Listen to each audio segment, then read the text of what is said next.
Dans l'Église catholique, ne peuvent être ordonnés prêtres que des hommes célibataires, un célibat qui implique un vœu de chasteté. Dans cette même émission, l'abbé Pierre revient sur cette règle. C'est une évidence que jamais n'a été lié par l'autorité divine, par Jésus, le sacerdoce avec le célibat. C'est un usage qui s'est établi à travers les siècles, qui a été à de certains siècles très très mal respecté, qui est encore dans certaines régions du monde impraticable. Il est impossible dans les hautes montagnes de la cordillère des Andes que des prêtres tiennent le coup s'ils restent célibataires. Et les évêques le savent parfaitement, et quand ils vont faire la visite épiscopale... Ce que vous dites, ils ferment les yeux. Madame s'éclipse, mais l'évêque le sait parfaitement. Et c'est ainsi dans telle et telle partie du monde. Je ne connais pas, s'il y en a qu'on me les apporte, d'arguments théologiques disant que ne peuvent pas être liés mariage et sacerdoce. 17 ans après sa mort, l'abbé Pierre est accusé de violences sexuelles commises sur au moins 7 femmes de la fin des années 70 à 2005.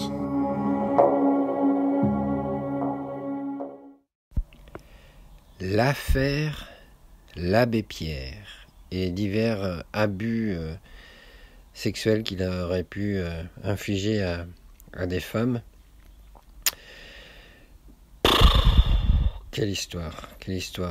Parce que dans la mémoire de chacun, je pense que nous pensions tous que c'était un honnête homme, un grand homme, un saint homme, que l'on aime ou non la religion catholique, mais lui, on avait tendance à le respecter du fait qu'il a créé Emmaüs,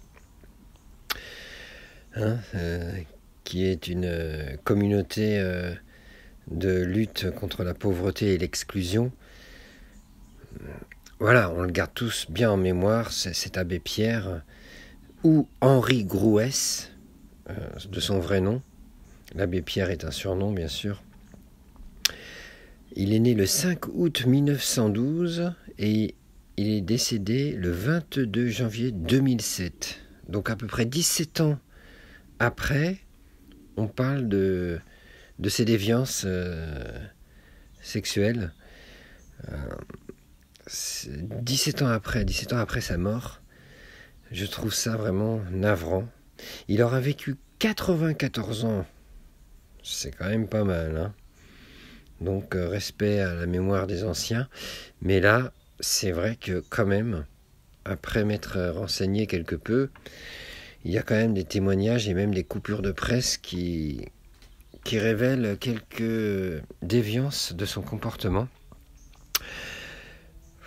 C'est embêtant, franchement c'est embêtant tout ça, parce que on l'a tous en bénédiction dans notre mémoire, mais depuis que des dossiers sont sortis et des témoignages qui ont fait surface, on le voit différemment, et ça peut se comprendre. Alors est-ce que cette histoire de viol, d'abus est vraie ou non?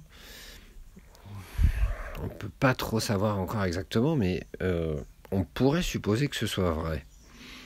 Donc si c'est faux, voilà, c'est de la calomnie, hein, et on s'arrête là. Mais si c'est vrai, et supposons que ce soit vrai, alors j'ai envie de dire que peut-on faire, voilà. Et alors moi j'ai mis ça en prière, et puis j'ai fait quelques recherches, et de ce que j'en déduis maintenant, le problème ce n'est pas tant l'abbé Pierre, mais c'est plutôt la doctrine qui a été imposée aux divers prêtres et évêques et responsables de communautés catholiques. Parce qu'en fait, les prêtres ou l'abbé Pierre, dont l'abbé Pierre,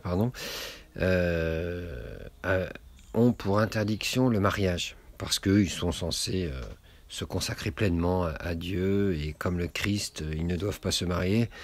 Or, le Christ avait quand même, et il a toujours pour épouse ce qu'on appelle l'Église, ou l'assemblée des enfants de Dieu, on va dire, qui regroupe juifs et non-juifs, hein.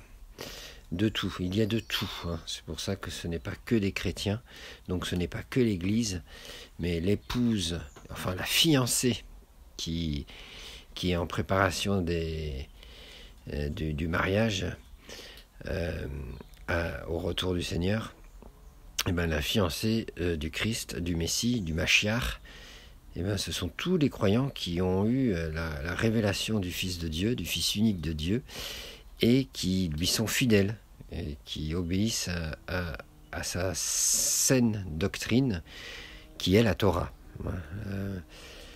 Yeshua ou Jésus a dit que ma doctrine ne vient pas de moi, mais de celui qui m'a envoyé. Donc ça, c'est très important à bien comprendre. Jean chapitre 7, verset 16. Et donc à partir de là, quand on cherche à obéir à l'Éternel par la saine doctrine, et qu'on a la foi, et qu'on le fait avec un cœur joyeux, et qu'on est content de le servir, alors...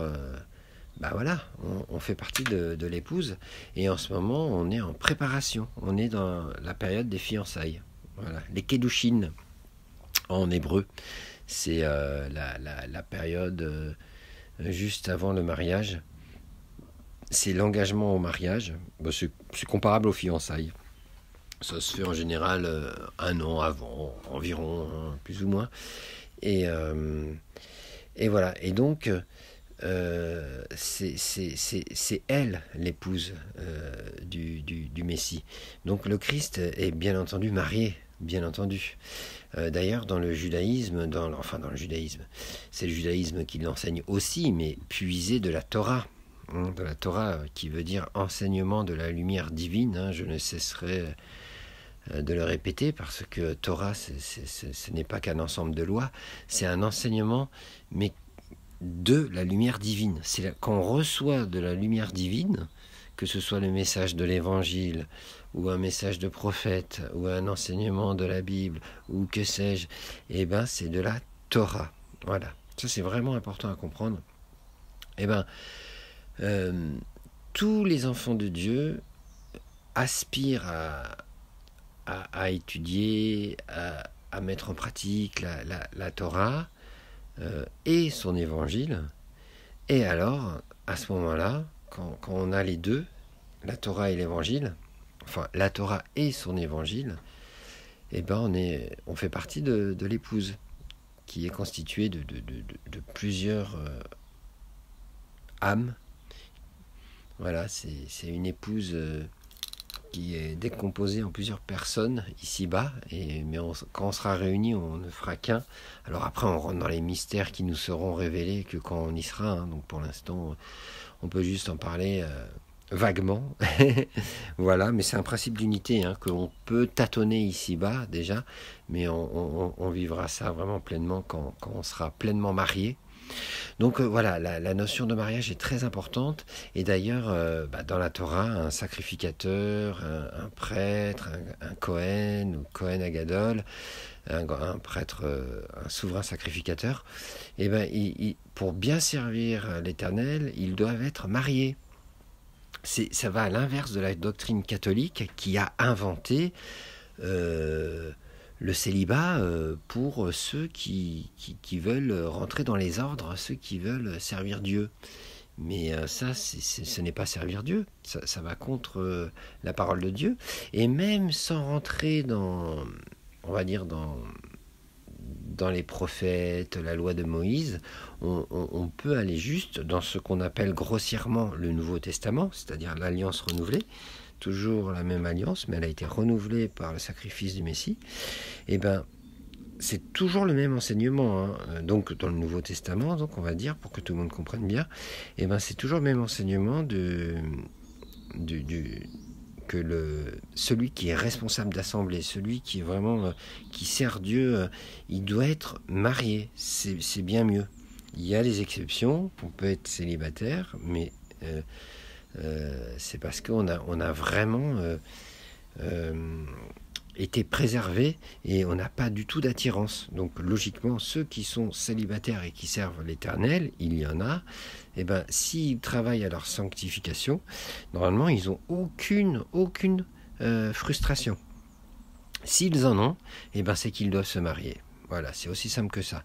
Donc tous les prêtres qui ont commis des viols, parce qu'il n'y a pas que l'abbé Pierre, et là je sors du sujet de l'abbé Pierre, parce qu'en fait l'abbé Pierre pour moi c'est juste un tremplin pour parler de la doctrine catholique qui pervertit l'âme des prêtres, dont l'abbé Pierre, en supposant que les abus qu'il a accomplis soient vrais. Hein. Je parle dans cette hypothèse. Moi je sais pas, je laisse le temps nous révéler les choses, mais bon, moi je pars de l'hypothèse qu'il est bien fait ces actes odieux et condamnables. À partir de là, moi, ça m'envoie surtout vers la raison, l'origine de ce problème, qui est la doctrine qui a été pervertie. Parce que si on regarde dans le Nouveau Testament, donc pour plus parler aux chrétiens, là, parce que c'est le sujet des prêtres et tout ça, chrétiens de l'Église catholique, là, je m'adresse particulièrement à eux, les prêtres qui ont fait vœu d'abstinence, alors qu'ils ressentent des besoins de se rapprocher de femmes, ce qui montre qu'ils sont bien des hommes, donc c'est bon signe, hein, c'est bon signe. Eh bien, il y a plusieurs passages dans la Nouvelle Alliance, dans la Brit Hadasha, dans le Nouveau Testament, qui montrent qu'il vaut mieux être marié. Alors, il y a par exemple 1 Timothée 3, on va aller le voir, 1 Timothée 3, il est... non, ça, 1 Timothée 3, 1 Timothée 4, 1 Timothée 3. Alors, c'est l'apôtre Paul qui parle. Cette parole est certaine. 1 Timothée chapitre 3. Cette parole est certaine. Si quelqu'un aspire à la charge d'évêque ou d'abbé, comme l'abbé Pierre, il désire une œuvre excellente. Il faut donc que l'évêque soit irréprochable, mari d'une seule femme, sobre, modéré, réglé dans sa conduite, hospitalier, propre à l'enseignement. Il faut qu'il ne soit ni adonné au vin, ni violent, mais indulgent, pacifique, désintéressé. Il faut qu'il dirige bien sa propre maison et qu'il tienne ses enfants dans la soumission et dans une parfaite honnêteté. Car si quelqu'un ne sait pas diriger sa propre maison, comment prendra-t-il soin de l'Église de Dieu ? Il ne faut pas qu'il soit un nouveau converti, de peur qu'enflé d'orgueil, il ne tombe sous le jugement du diable. Il faut aussi qu'il reçoive un bon témoignage de ceux du dehors, afin de ne pas tomber dans l'opprobre et dans les pièges du diable. Waouh, on voit que le diable, là, il rôde autour de tous ceux qui s'engagent vraiment à servir l'Éternel. Ce qui est de bonne guerre, ce qui est de très bonne guerre, c'est normal. Donc, voilà. Mais le diable s'est infiltré dans la saine doctrine et a réussi à imposer le célibat aux prêtres, alors que la Bible enseigne exactement le contraire. Il faut donc que l'évêque soit irréprochable, mari d'une seule femme. Non mais c'est fou, ça retire automatiquement la polygamie, soit dit en passant, mais bon là, je ne vais pas parler de ça. Voilà, donc, et en plus, il faut qu'il dirige bien sa propre maison et qu'il tienne ses enfants dans la soumission et dans une parfaite honnêteté. Et en plus, il vaut mieux qu'il ait des enfants. Alors s'il n'en a pas, parce qu'ils ne peuvent pas pour X raison, c'est pas condamnable, mais il faut aspirer à en avoir à la base, sinon c'est pas bon signe. Donc, waouh, on voit bien que ça va à l'opposé du vœu de célibat des prêtres catholiques pour servir pour servir à la liturgie là. Non mais c'est fou. Voilà. Voilà. Donc après, il parle des diacres aussi, qui doivent être honnêtes, éloignés de la duplicité, des excès du vin, d'un gain sordide, conservant le mystère de la foi dans une conscience pure. Enfin voilà, le niveau, que ce soit pour les évêques, les responsables ou même les diacres, tous ceux qui servent dans l'église, dans les assemblées, il y a un niveau vraiment qui est demandé, un niveau de sanctification assez haut quand même, assez haut. Donc voilà ce que la Bible enseigne. Il vaut mieux être marié, voilà. Et on voit dans 1 Corinthiens 7 un autre passage, on va le voir, qui est assez intéressant aussi. 1 Corinthiens 7. Alors, c'est Paul qui, lui, du coup, est célibataire, parce que c'était son choix. Parce qu'on peut, attention, on peut être célibataire, bien que ce ne soit pas conseillé par la Bible, mais on peut l'être. Donc, Paul, lui, il a fait ce choix. Donc, 1 Corinthiens chapitre 7, donc c'est Paul qui répond aux Corinthiens parce que il y a eu quelques déviances, quelques abus, quelques fornications à droite à gauche chez les Corinthiens, qui sont censés être enfants de Dieu exemplaires, qui ont reçu tous les dons de l'Esprit, mais qui n'ont pas encore tout le fruit de l'Esprit. C'est le fruit, la priorité. Les dons ne sont que des conséquences, on va dire. Les dons, ce n'est que des outils, en fait. Et l'outillage, c'est important, certes, mais il faut d'abord le fruit. Il faut vraiment l'amour. L'amour, la patience, la bonté, la joie, vraiment toutes les choses qui produisent un bon fruit, et alors les dons peuvent se manifester en conséquence. Mais s'il n'y a que les dons, n'oublions pas que l'occultisme, la sorcellerie utilisent aussi des dons. Donc les dons, c'est pas une preuve suffisante. Alors, 1 Corinthiens chapitre 7, pour ce qui concerne les choses dont vous m'avez écrit, je pense qu'il est bon pour l'homme de ne point toucher de femme. Donc ça, c'est pour tous ceux qui peuvent, comme Paul, mais ils sont rares en général.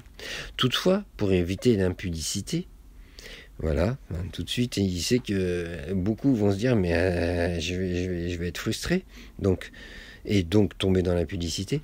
Donc, toutefois, pour éviter l'impudicité, que chacun ait sa femme.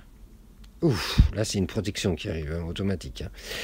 Et que chaque femme ait son mari, logique. Que le mari rende à sa femme ce qu'il lui doit. Et que la femme agisse de même envers son mari.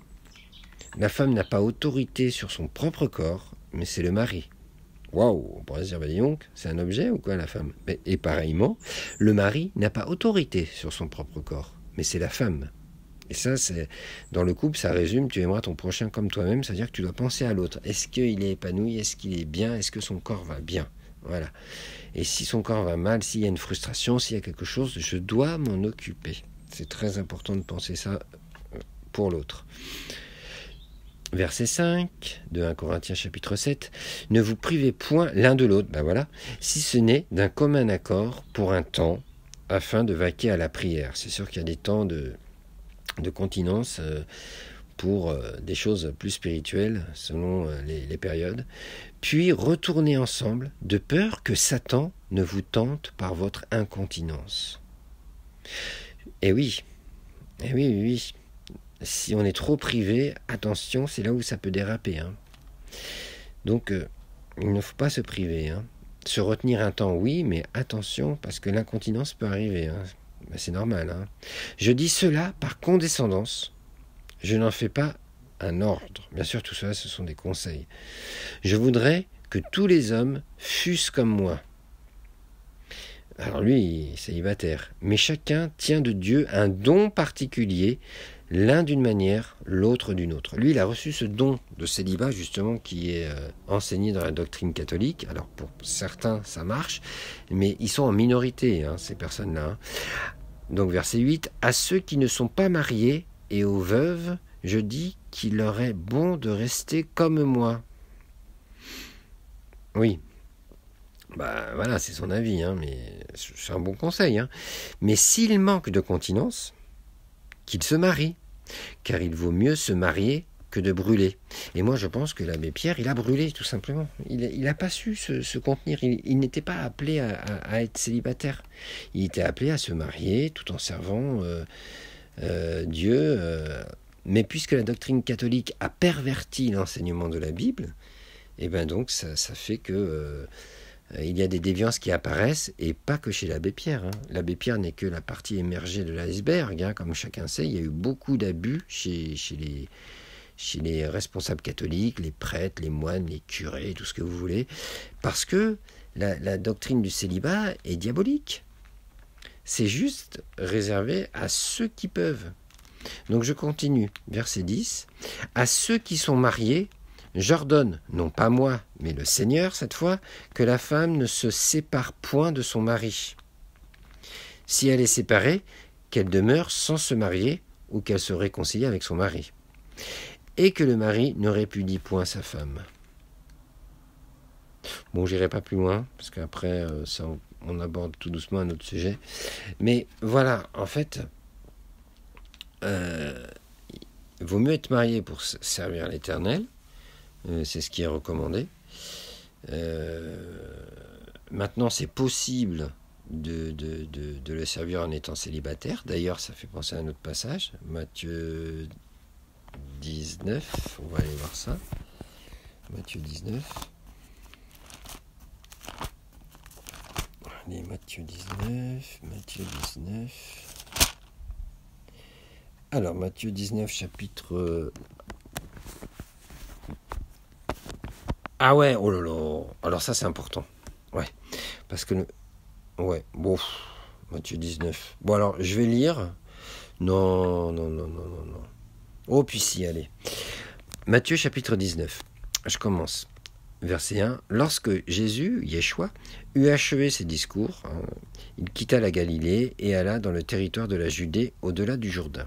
Une grande foule le suivit, et là, il guérit les malades. Et oui, en suivant Yeshua, on guérit. En chemin, parfois, on se dit, tiens, j'ai guéri. Les pharisiens l'abordèrent et dirent, pour l'éprouver, est-il permis à un homme de répudier sa femme pour un motif quelconque ? Il répondit, n'avez-vous pas lu que le Créateur, au commencement, fit l'homme et la femme, et qu'il dit, c'est pourquoi l'homme quittera son père et sa mère, et s'attachera à sa femme, et les deux deviendront une seule chair. Ainsi, ils ne sont plus deux, mais ils sont une seule chair. Que l'homme donc ne sépare pas ce que Dieu a joint. Donc, quand on se marie, ce n'est pas pour divorcer. Pourquoi donc, lui dirent-ils, Moïse a-t-il prescrit de donner à la femme une lettre de divorce et de la répudier ? Ça, c'est les pharisiens qui posent la question à Yeshua. Yeshua leur répondit, alors, c'est à cause de la dureté de votre cœur que Moïse vous a permis de répudier vos femmes, de divorcer, quoi. Au commencement, il n'en était pas ainsi. Donc le divorce, c'est bien souvent le fruit d'un cœur endurci.